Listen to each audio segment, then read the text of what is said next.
Sobat EP, selamat datang di podcast Hima EP. Aku Antari yang akan nemenin kalian pada podcast kali ini. For your information, podcast kali ini adalah podcast pertama dari Hima EP loh teman-teman. Nah, pada podcast kali ini kita bakal ngebahas satu hal yang sangat menarik, yaitu IISMA. Itu udah gak asing kali ya bagi kalian semua. Nah, jadi IISMA atau Indonesian International Student Mobility Awards adalah program beasiswa yang diberikan kepada mahasiswa maupun mahasiswi untuk melakukan studi di perguruan tinggi luar negeri. Nah, jadi teman-teman, di kesempatan kali ini, kita mengundang salah satu pembicara yang sangat-sangat menarik banget teman-teman. Nah, tanpa berlama-lama lagi, mari kita sambut Kak Catherine.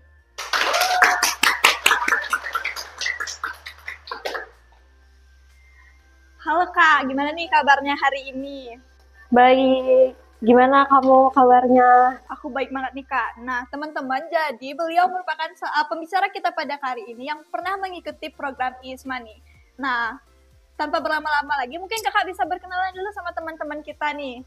Oke, halo semuanya, kenalin, nama aku Katrina, aku merupakan mahasiswa dari Universitas Udayana, jurusan Ekonomi Pembangunan, dan pada saat semester 7 kemarin, aku berkesempatan untuk ikut IISMA di Lithuania, tepatnya di Vytautas Magnus University. Wah, keren banget nih teman-teman, pasti teman-teman nih harus bisa nih ngelanjutin Kak Catherine sebagai salah satu IISMA di tahun-tahun depan mungkin Kak ya. Nah, jadi di sini kita bakal ngebahas tentang IISMA nih Kak. Mungkin ada beberapa poin pertanyaan yang udah kita rangkum dari teman-teman semua. Jadi langsung aja kita masuk ke pertanyaan yang pertama. Yang pertama, basic nih Kak. Apa sih motivasi Kakak untuk join ke program IISMA ini? Sebenarnya yang memotivasi awalnya untuk aku pengen join IISMA itu awalnya karena aku pengen dapat pengalaman yang lebih aja sih. Karena kebetulan aku kan udah semester 7 dan aku baru mulai masuk offline itu kebetulan di semester 5 dan di semester 6-nya itu aku ikut magang. Jadi memang nggak banyak ngerasain gimana sih rasanya kehidupan perkuliahan itu seperti apa. Jadinya aku mulai cari tahu dan ternyata kebetulan ada yang namanya program IISMA itu sendiri. Dan pas aku cari tahu IISMA itu ternyata kita 6 bulan di luar negeri untuk belajar dan kita bisa sekalian untuk memperkenalkan kayak gimana sih budaya Indonesia itu di negara itu gitu. Apalagi kita punya banyak kegiatan event-event yang memang bisa memperkenalkan budaya Indonesia. Apalagi juga di situ kita juga banyak bakalan berinteraksi sama anak-anak dari luar negeri juga yang pastinya itu ngebuat kemampuan bahasa Inggris kita bertambah, terus relasi kita pun juga bertambah gitu. Wih, keren banget berarti nih Kak. Berarti Kakak tuh masuk pas zaman COVID ya kita bisa bilang ya? Iya. Oke, ini generasi COVID tapi yang luar biasa nih teman-teman karena bisa ngikutin program IISMA ini. Nah Kak, bisa share nggak sih dikit pengalaman saat nge-play IISMA ini? Ada nggak sih tantangan yang bikin Kakak kayak, aduh aku nggak bisa nih sebenarnya ikut, aduh kayak tantangan apa sih yang benar-benar kayak berat banget buat Kakak pas nge-play IISMA ini? Sebenarnya tantangan terberat waktu itu adalah yang pertama sebenarnya soal waktu, karena sebenarnya aku kan ikutnya IISMA Co-Funding, yang mana itu pengumuman muncul IISMA Co-Funding itu lumayan mepet dari penutupan pendaftarannya, kira-kira kalau nggak salah itu cuma semingguan, ya atau nggak 10 hari lah bisa dibilang gitu. Jadi waktu itu juga kebetulan aku tuh sebenarnya udah nggak ngikutin IISMA, karena di tahun sebelumnya aku daftar dan aku udah ketolak, jadinya memang udah sempet nggak yang mau daftar lagi, tapi ternyata karena dikasih tahu temen bahwa ada kesempatan buat IISMA Co-Funding, jadinya waktu itu yaudah coba aja daftar gitu. Kebetulan aku waktu itu juga extend magang di Jakarta, jadi sebenarnya dari soal waktu juga susah, nyiapin administrasinya juga susah karena aku di Bali dan kebetulan butuh tanda tangan, minta tanda tangan itu lumayan challenging karena minta tangannya harus offline dan segala macamnya. Tapi puji Tuhan ternyata semuanya lancar dan akhirnya bisa lolos gitu. Oke teman-teman, jadi kalau nggak boleh nyerah nih, kalau emang sekali gagal masih bisa nyoba hal baru lagi atau nyoba hal yang sama tapi dengan cara yang baru lagi nih teman-teman. Nah terus Kak, kan saat proses IISMA ini ada tuh namanya proses interview Kak. Jadi Kakak pas proses interview tuh lebih nyiapin mental atau lebih nyiapin gimana ya cara aku ngomong biar aku bisa pede dan keterima gitu? Sebenarnya kalau aku sendiri lebih ke nyiapin dua-duanya sih, yang penting. Tapi sebenarnya tips dari aku nih buat kalian yang mau misalnya interview IISMA gitu, sebenarnya lebih ke ya udah jalanin aja karena nanti pun saat interview itu semua akan ngalir aja gitu. Apalagi kalau kita sebenarnya yang penting sebelumnya juga kita udah siapin poin-poin apa sih yang kira-kira bakal mau disampaikan gitu. Karena kan sebenarnya banyak nih, udah banyak di TikTok, di YouTube itu banyak tips and trick ngejawab gimana wawancara ISMA. Nah itu kalian bisa tonton aja, terus kalian catat aja kira-kira kalian mau jawab kayak apa sih gitu. Baru nanti setelah itu kan kalian tinggal tulis atau belajar gitu. Kalian banyak juga sekarang latihan interview sama kakak-kakak ISMA, kakak-kakak alumni ISMA maksud aku, itu banyak juga. Kalian bisa cari-cari di Twitter ataupun lihat dari Instagram tinggal DM, itu boleh banget kita saling latihan gitu. Oke teman-teman, jadi ini bisa ngegunain medsos dan informasi-informasi di medsos dengan baik banget, kayak entah itu informasi, entah itu kita belajar interview, dan masih banyak lagi Kak ya.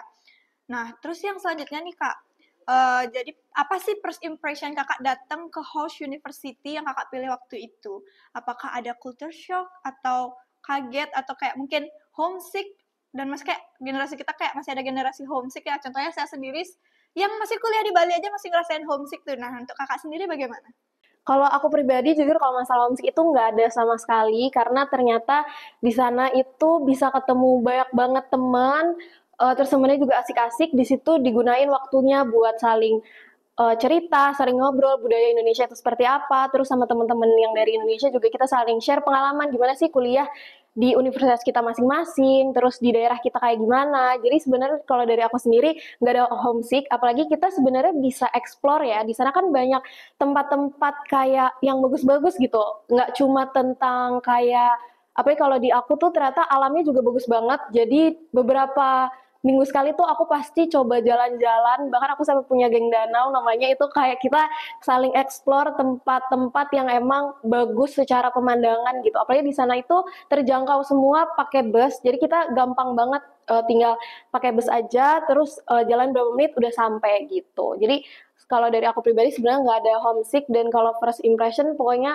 gitu aku happy banget karena di sana vibes-nya juga orangnya tuh yang kayak menyambut kita dengan baik gitu.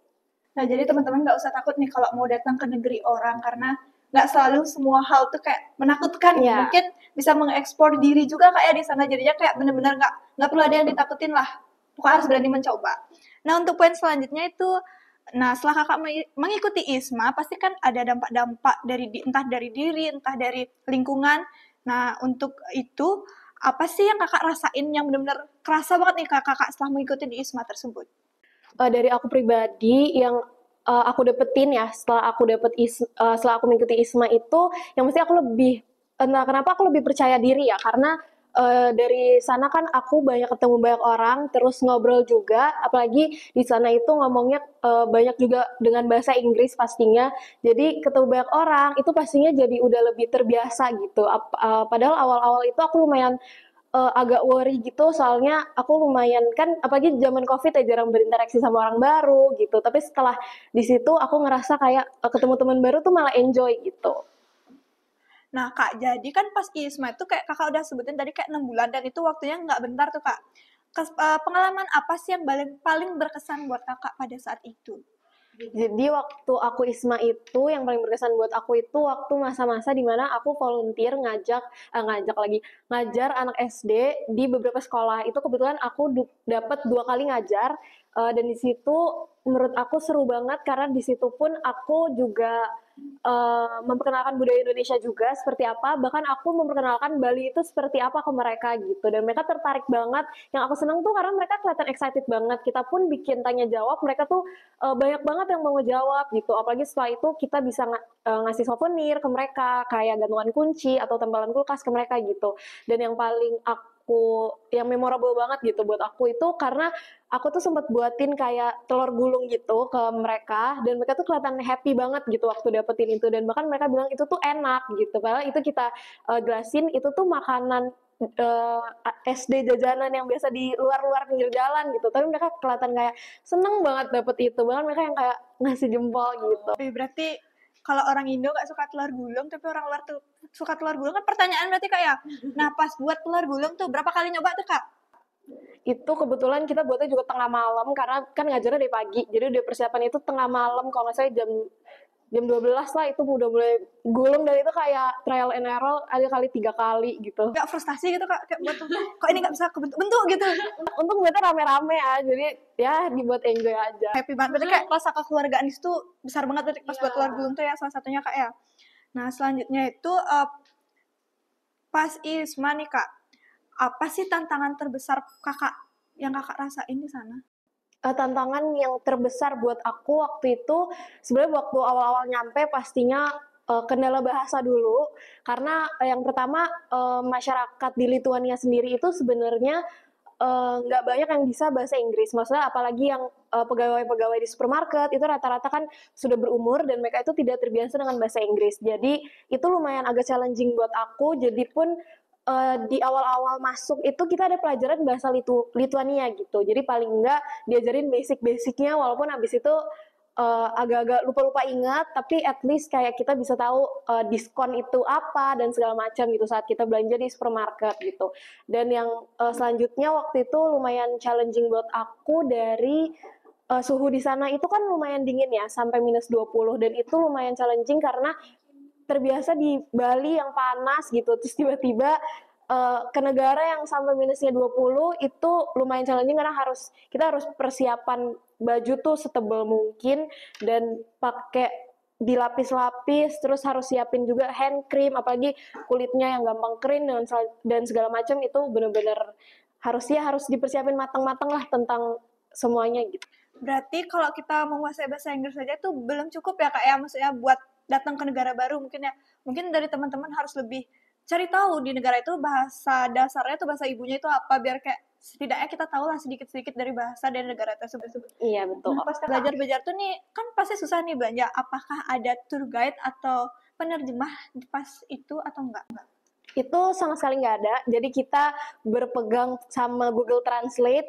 Jadi apalagi banyak teman-teman aku yang muslim yang misalnya nggak bisa makan babi itu, sedangkan roti-roti di sana itu banyak dijual yang pakai ham yang mengandung babi gitu kan. Jadinya emang kita tuh harus sebentar-bentar pasti buka Google Translate gitu supaya kita tahu ini ada porknya apa enggak gitu.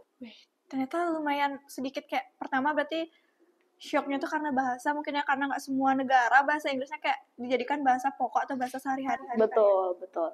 Nah, terus menurut kakak nih, setelah kakak mengikuti ISMA, itu meningkatkan level atau meningkatkan jaringan kerja kakak tuh jadi kayak lebih gampang ataukah lebih gimana gitu kak? Menurut aku pastinya kita itu jadi mungkin bukan lebih gampang ya, tapi relasi kita tuh lebih luas. Jadi kita akan lebih banyak mendapatkan informasi mengenai info lowongan pekerjaan. Apalagi setelah selesai ISMA itu kita nggak selesai gitu aja, kita masih punya grup, bahkan grup angkatan gitu. Jadi semua yang keterima ISMA di tahun itu kita ada grup, misalnya ISMA 2023, dan di situ banyak banget yang share tentang lowongan pekerjaan gitu. Mulai dari marketing, terus HR, dan masih banyak lagi gitu. Bahkan hampir tiap minggu pasti sampai sekarang pun masih ada yang ngasih tentang info lowongan pekerjaan, dan itu berguna banget buat yang misalnya fresh graduate atau yang sebentar lagi lulus gitu. Ternyata kayak nggak putus sampai sana aja ya, kalau udah selesai ISMA nggak putus tuh hubungan pertemanannya, jadinya masih nyambung dan bahkan membuka lowongan pekerjaan buat kita yang kayak masih bingung nih mau kerja apa, mungkin cocok bisa langsung masuk ke sana ya kak ya. Nah terus kak, karena itu berarti prospek karir tuh lebih jauh lebih gimana ya kita bilang, lebih jauh lebih banyak nih prospek karir yang kita bisa ambil, jadi kita bisa lebih memilih gitu. Kayak gennya kita kan Gen Z, kita lebih suka memilih kan, kayak keluar masuk pekerjaan kayak gitu. Jadi kayak sesuai lah sama apa yang kita mau. Yang kita mau, betul. Jadi itu beberapa poin yang aku mau tanyain. Nah pertanyaan terakhirku nih, apa sih tips and trick biar kita lebih pede dan apa sih yang harus benar-benar kita siapkan untuk persiapan nge-apply ISMA ini? Kalau menurut aku yang harus banget disiapin dari awal itu pastinya dari sertifikat bahasa Inggris, karena menurut aku sertifikat bahasa Inggris itu kita butuh belajar ya kan, nggak cuma sehari langsung besokannya bisa tes gitu, butuh persiapan yang matang. Apalagi banyak di beberapa university yang sebenarnya tidak menerima Duolingo gitu. Kalau Duolingo English Test kan itu lumayan cepet ya keluar hasilnya gitu, tapi kalau untuk IELTS atau TOEFL itu butuh beberapa hari gitu, dan itu butuh persiapan yang menurut aku lumayan panjang. Apalagi yang lumayan susah lah IELTS atau TOEFL itu menurut aku. Jadinya memang harus dipersiapin matang-matang supaya hasilnya tuh nggak mengecewakan gitu kan. Baru setelah itu kita research apa sih kita mau di host university apa gitu, yang seperti apa dan mau di mana gitu. Menurut aku itu penting banget supaya uh, kita tuh tahu budaya di sana itu seperti apa dan apakah kita bisa gitu loh. Karena pasti banyak yang nyampe di sana pun pasti banyak yang masih ngerasa kayak,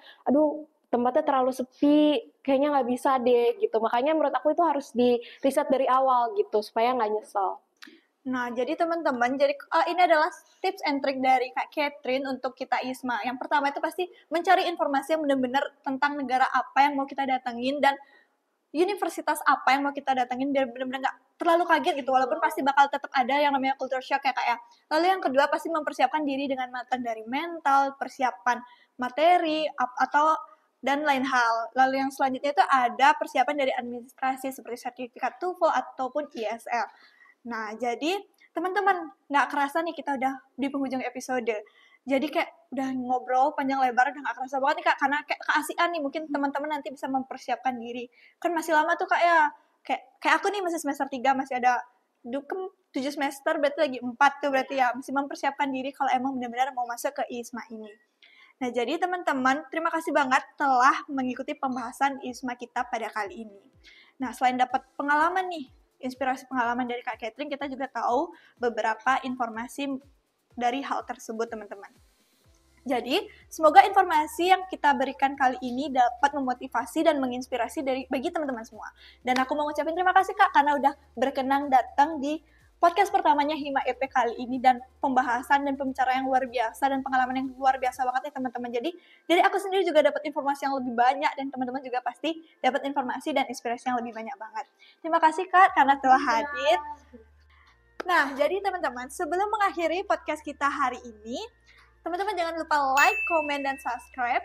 Dan juga follow Instagram dari @himaepUnut agar nggak ketinggalan nih episode-episode selanjutnya dari Hima EP serta konten-konten kita yang bakalan menarik-menarik banget nih teman-teman. Jadi mungkin kita masih ada beberapa pembahasan lagi yang pasti ada tentang MPKM dan masalah-masalah di universitas dan pengalaman-pengalaman yang bakal kita bagi nih teman-teman.